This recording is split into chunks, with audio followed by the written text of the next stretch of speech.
Hey, welcome back, fellow shop rats. Today we're back on the Stitches Challenger and we're continuing on with where we left off in our last episode. In our last episode we made this toe board to go up here on the floor. In this episode we're going to make the next chunk, which is the floorboard that goes in here. We're probably going to make it in a couple of bites as we usually do, but we'll see. Stick around and let's have some fun. This is my car's shop. What I'm thinking is this up in here obviously all needs to be replaced. We've already made that. This piece here I think is salvageable. It's mostly just holes that people drilled. There's a couple little pinholes and we can certainly easily either use .415 patch on those or weld them shut. I'm not sure what we'll do yet, but I think what I want to do is make a piece that is an L piece, like so, to go, you know, around there like that. So bigger than I was planning, but as I look at it, that makes the most sense. So I got to see if I have a piece of template cardboard, or we'll just measure it and cut it out of some metal. And then we'll get into how we're going to roll those beads and what I learned about pre-stretching, and we'll see if it works. If it does work, I will do a how-to video just on that technique. We'll see. I don't know if it's going to work or not, but you know, you got to try. I was thinking and realized I'm not sure that I've actually taken you through the process of how I make a template, and I know we have a bunch of people with less experience here, not that I'm like super experienced, but probably have a little more experience than most.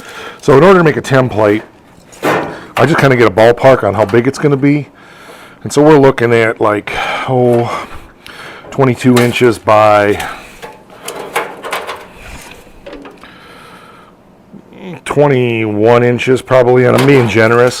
So I'm going to take and cut a piece out of this 22 by 21, and then we'll start like trimming it out for the different angles and so forth and marking in where this stuff is. So I want to take you through that because I don't know that I have, or if I have, it's been a long time, and we have a ton of new subscribers here on the channel, and I know people don't always go back and watch the older videos, so I would encourage you to do that. There's 400 and pretty near 430 videos here on the channel.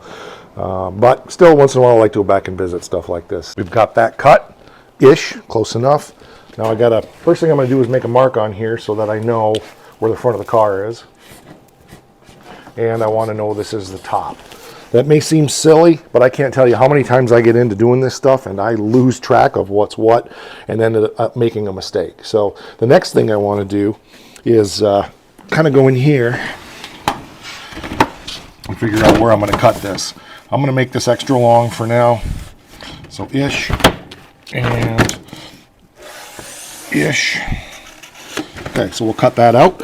Now I want to give myself a reference point so that when I put my template back in and out, I know kind of where I'm at. So I'm going to do that by just tracing here and here.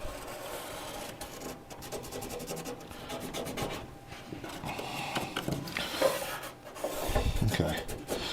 So ballpark-ish, you know what I'm saying? Now I know that I'm too long in many places and so forth. I'm also going to give myself a little line up here. Okay, so now what I want to do is take my dirty fingers and just kind of mark where these little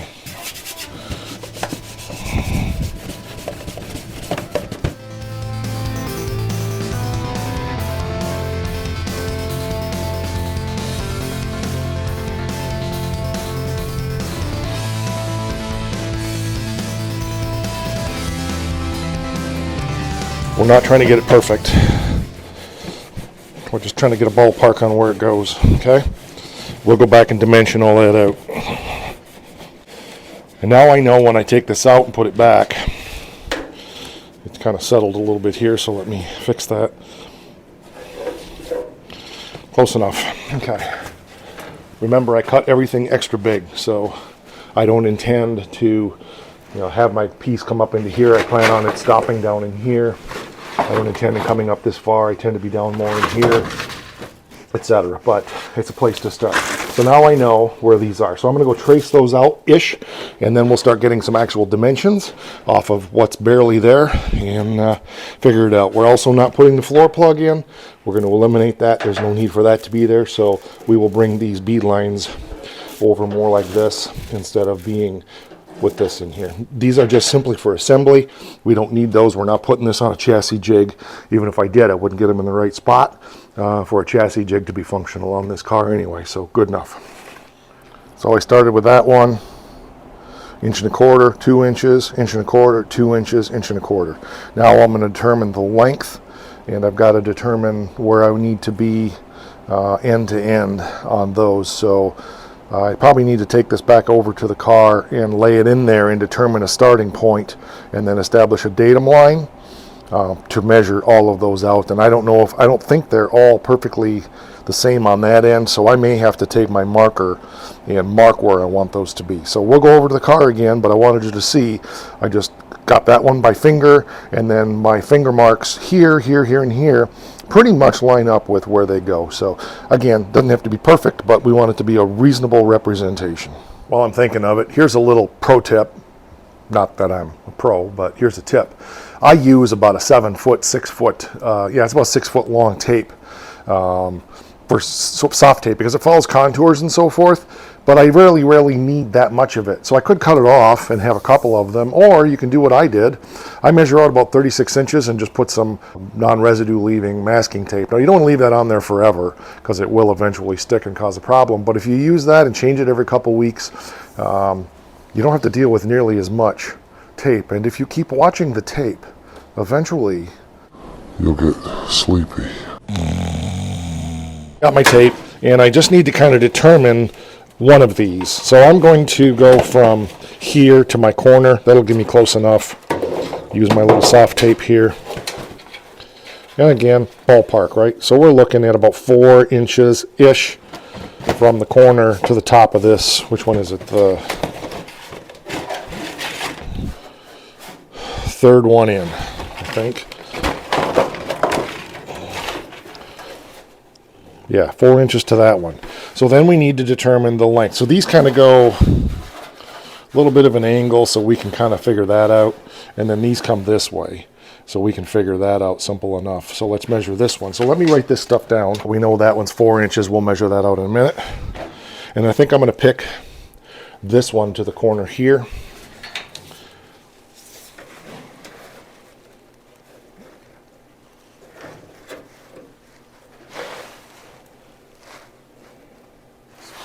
About 1 3/8 inches.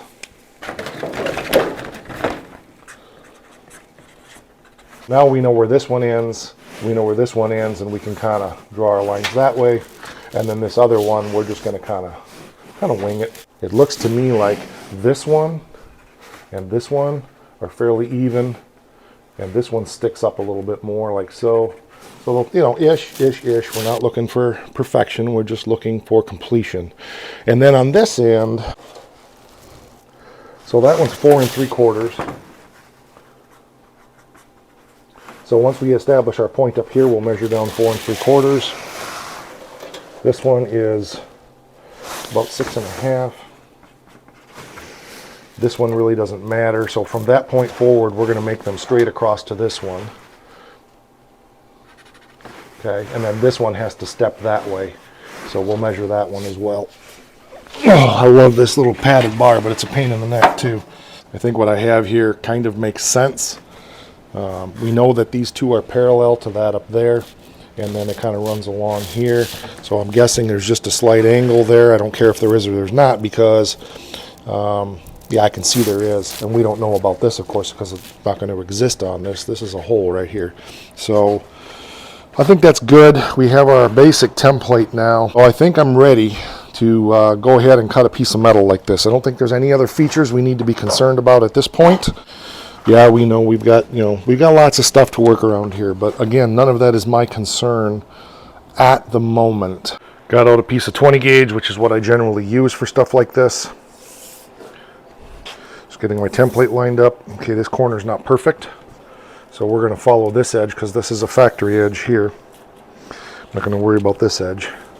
It's going to be cut off anyway. So here's where we go. I clean this metal with Prep Sol.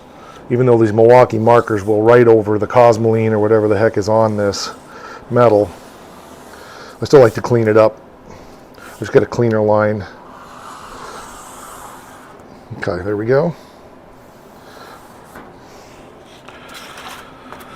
We'll set our template aside over here on our Dodge storage unit, and we'll get out our cutoff wheel and get that buzzed off. I thought about using the plasma cutter, but I don't want to create a lot of sparks because the weather is such, it's a lot warmer today than it was yesterday, but I can't pull the Oakland out because it's melting like crazy and I don't want that car to get water on it. So we're doing the best we can here. So we'll use the cutoff wheel and get this buzzed up real quick, and we'll go from there.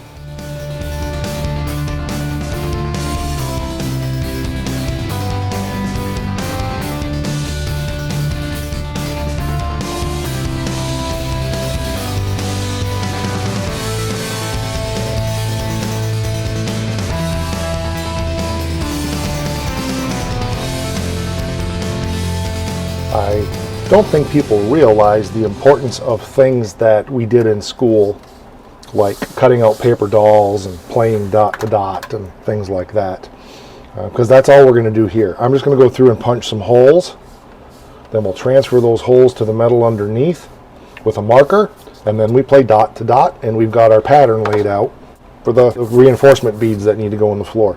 I'm probably just going to take a drill bit, an 1/8 inch drill bit, and just punch through there. Like so.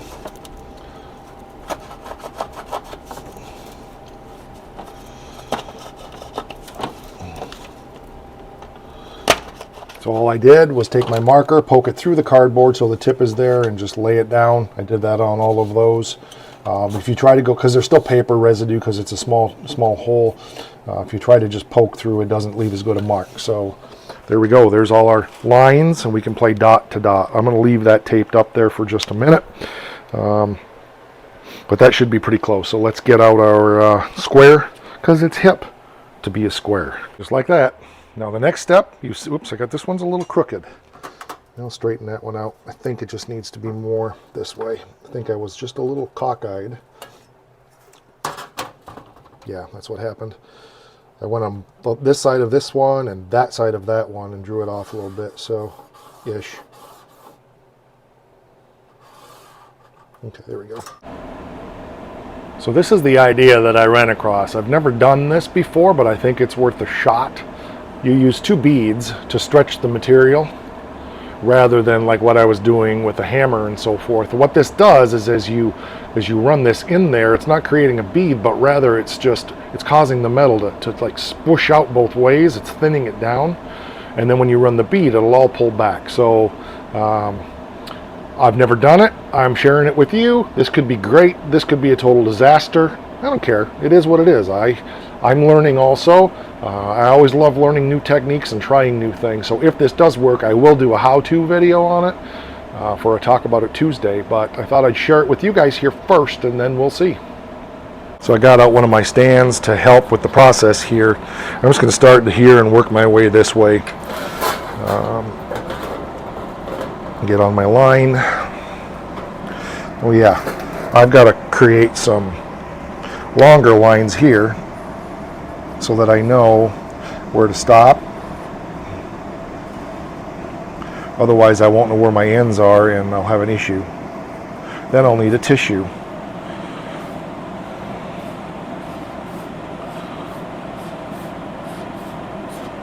Okay, hopefully those are long enough. We'll extend them if we need to.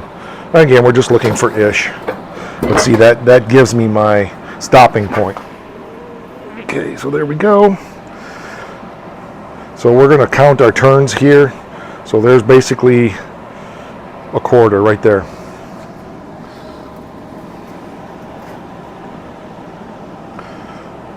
Half.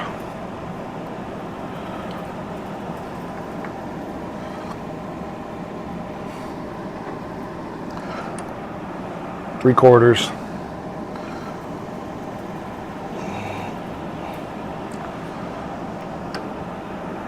Another half.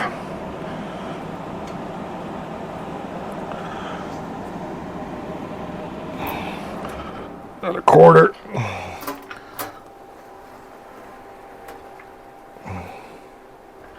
Definitely see where we're definitely doing something to the metal there. We'll go another quarter and we'll call it good. Then we'll count our turns back.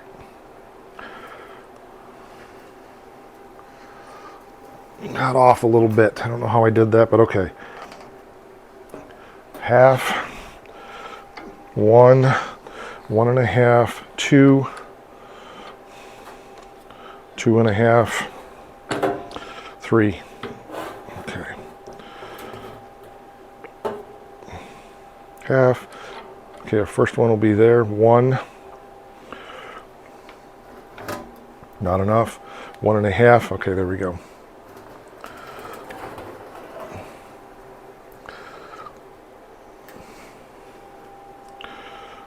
Quarters. I got to do a better job of staying on my line here.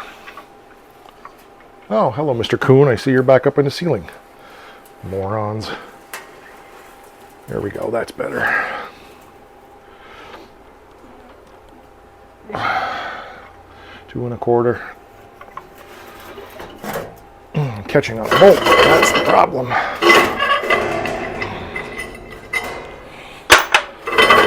Okay, there we go.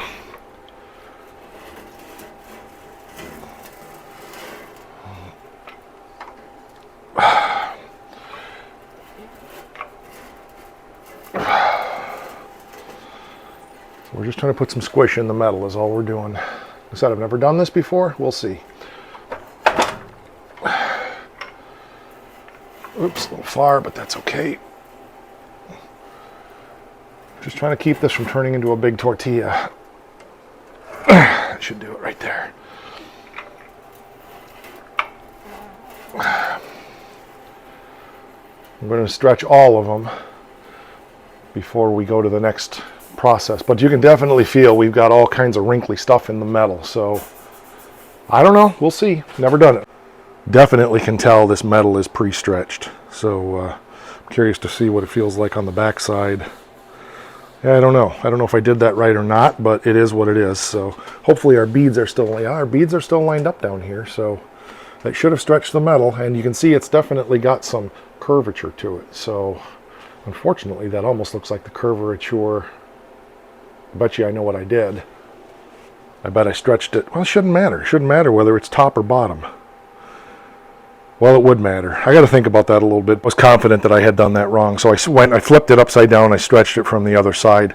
So you can see we got a nice curvature, because what happens when you roll this is it sinks this way. So I knew something wasn't right. I feel that's better now. So lesson learned. I've never done this before, and it was just a quick little video that I found on YouTube that was actually not filmed very well, and he didn't go through the process. He just said what he did, and he didn't talk about which side of the metal and so forth. So trial and error, but I'm more comfortable. So now let's change our bottom die, put the matching die to the top one, and we'll get it from there. It may also have to do with which die I used where, but once I establish my process, I'm going to stick to it. Funny, because every time I turn the camera on, the furnace runs. But the new microphones make a difference. So I'm just going to start out here. I don't know that it matters where I start. I'm still figuring all that out also. Let's roll a beater, eh?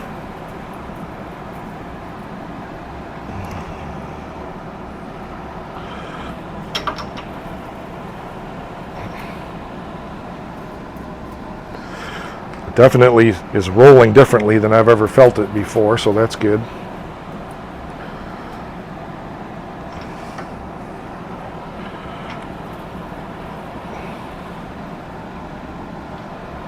One more.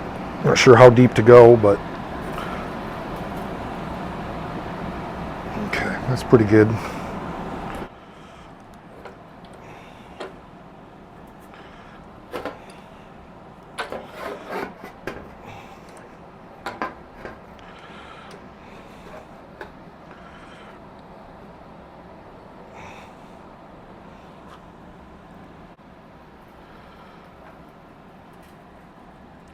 Off. I hate that when I do that. We can adjust. We're not that deep yet. We're fine.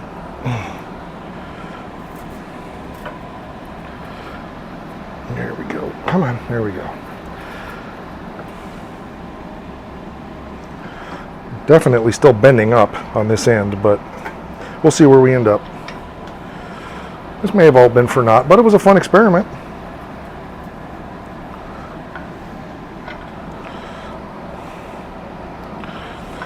My intention for today was to do the sandbag stretching, but we didn't.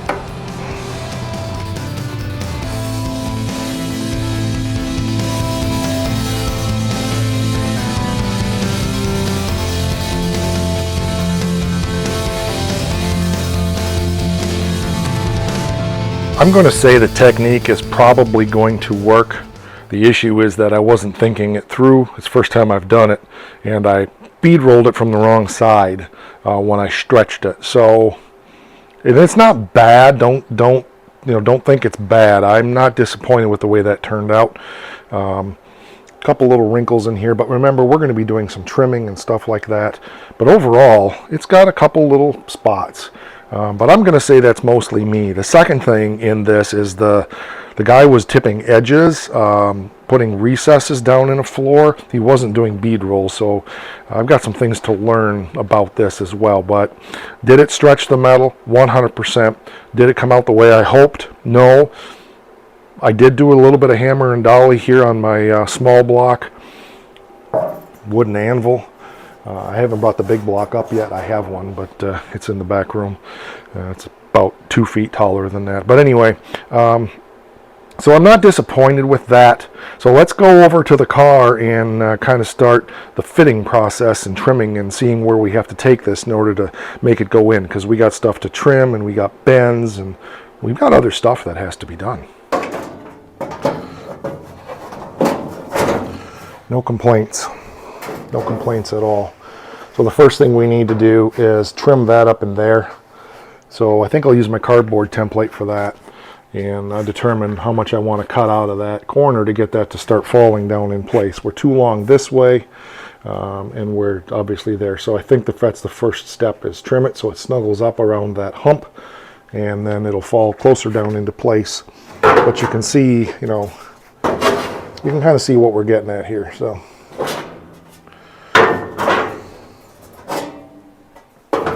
it's all of that stuff there that's, I'm not even sure why that bump is there. That almost looks hand beaten in there, but I'm going to trust that it needs to be there. So starting to fit it down in there a little bit, deciding where I'm going to fit things. We're going to have to come back here and do some trimming now, but it's starting to nestle in there, so not bad at all. Obviously a long ways to go and a short time to get there. But this line here that I bent, just went over and did that in the vise, is kind of going to fall into that contour, but we're a little bit wide up there now. So this is all the nestling in process. We're a little long this way, which I expected, but we're getting there. Well, there we go. We've got a hot mess now, don't we? So I think I'm to the point where I'm ready to start doing some metal shaping up in there to get it, because that's the most important thing. I got plenty of room this way. As long as that stuff lines up where it should, we should be okay. So I've obviously gone around and done a lot of bending, but we're going to do a lot of metal shaping and so forth. I don't know if we can do a cut and butt in here. Maybe we might be able to. Again, it's a floor pan. I'm not as concerned about cut and butt, but I'm glad I went this way. So by the time you take this piece, get that up in there where it belongs, we're getting there is what I'm saying. So big steps forward for sure. Little by little, we're getting there. Lots more to do, obviously, but we're getting there. So now I think the next thing I want to do is, I've been using this corner here as my datum point. So I think I want to take and put a couple of sheet metal screws down through there. And that way I can start going around and hammering and dollying and clecoing things and so forth. But I don't want to hammer with clecos in there. I'd rather have a couple of sheet metal screws. They'll hold a lot better. We're firmly established now with our 3 screws. There's tons of trimming to do around, but the main thing is I want to get that formed up in there. So I'm going to go find my metal forming, my big red hammer, and my goal is to get that metal form down in place enough that I can establish another screw hole up there. Now remember that we're putting this in on top of the old floor pan, which means that overall, if I fit it perfectly, it's going to be a little small. So I don't want to do that. I want to get it roughed in close enough. Then once we cut the old floor out, once we know where we're going with everything, we'll be in good shape. So just, again, ballpark-ish, getting it close enough. Starting to fit in nicely now. We got some trimming to do, obviously. I'm not going to trim up here yet. That piece is way up too high. That needs to be trimmed. This needs to be trimmed. What I want to do is go over here and trim this edge off. That'll really help. So I'm going to get that done here in just a minute. And while I'm trimming that, I think I'll go ahead and get this all ground up and get it looking a little bit more respectable while I'm at it. So yeah, it's turning out nice. I'm pretty happy with that. Just like that. And then this piece here needs to be trimmed up here in the corner. So we're going to go ahead and get that done. So we got to trim that so it fits. So I just got to make a little template for that so I know where to trim it. But we're getting close. So I'm going to go ahead and spray this with the etching primer for now. And yeah, I'm really pleased with this. It's turning out nice. So we're ready to, I think, put this piece of floor in. Just like that. It's all fit in place now. Obviously the top one's not right because I don't have the other one taken out yet, so it's just ballparked. But we're going to go ahead and spray this with some etch prime. I went ahead and ground it down, of course. I also am going to hit the other floor so I know the outlines of where I want to consider trimming this.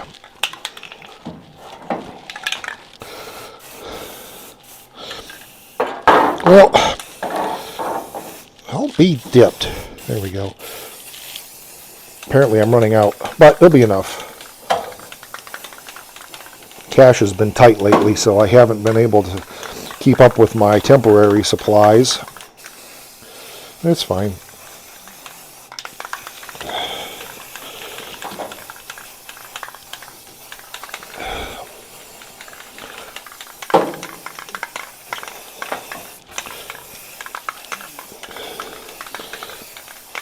Okay, very good. We have trimming to do on the bottom of this, of course.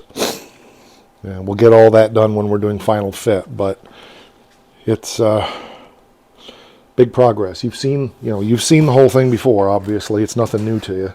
As far as what we did over there on the other side, it's all handmade if you haven't seen that stuff before, but this is coming quick, and I told you it would. As I mentioned in the last episode, that one took so long because we had so much undercarriage work to do as far as the transmission cross member, the torsion bar hoop, just a lot of stuff that took a while. We had to have the 4-speed, we had to make the 4-speed hump, all of that stuff. Where this side, we just have to do floor pans, and that's it. So that's why this is going a whole lot faster. It's looking good, and I can't complain about that at all. So, and there's not as much work to do. Remember, that side was completely gone from front to back, and we didn't have much to work with. So this is really, really good progress. I'm out of time for today. I got done what I hoped to do, which was get those two pieces done. I'll have to do an evaluation on what's next. I think I know where I'm going. There's going to be some patching in here a little bit, maybe. Got to take a look at exactly where things are at in there. And then, of course, when we go back in here, we'll have some more fabricating until we reach those back rear seat footwell pans that we already have out of a, it's either out of a CUDA or a Charger. They're a little bit shorter. They're not out of a, they're either out of a B-body or a CUDA. Challenger's about an inch and a half, 2 inches longer, and it's right in here is where that difference is. It's not in the door because remember, we're using a CUDA door skin.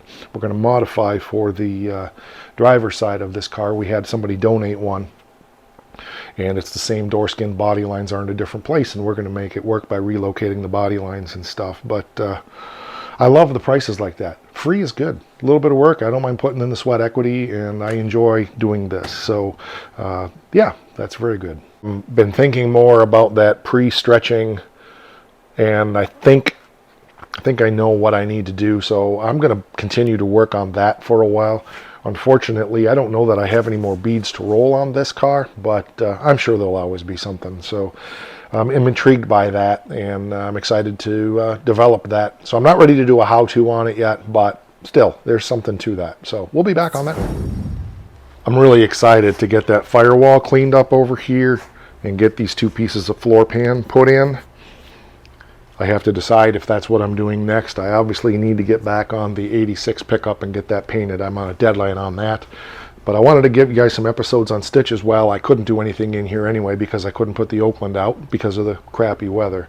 Remember that around here, it's not about pulling a car in and showing you this mind-blowing process of completing a car in 2 hours.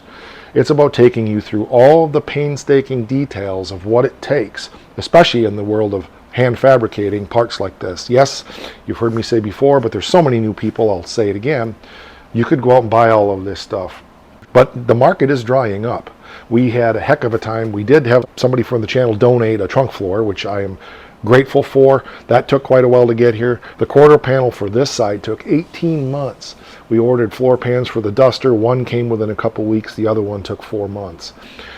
So as much as we still live in this fantasy world that parts are so easily and readily available, that's not the case. And I think people are going to find, if they want to continue enjoying the hobby, they're going to need to learn how to make some of this stuff like this. Or you may be working on a project that you can't buy stuff for and you have to make it. So that's what this channel is all about. I was just telling a couple of friends of mine, it's amazing what you can do when you're too stupid to know any better. No, of course it's not concourse work. This is a driver, okay?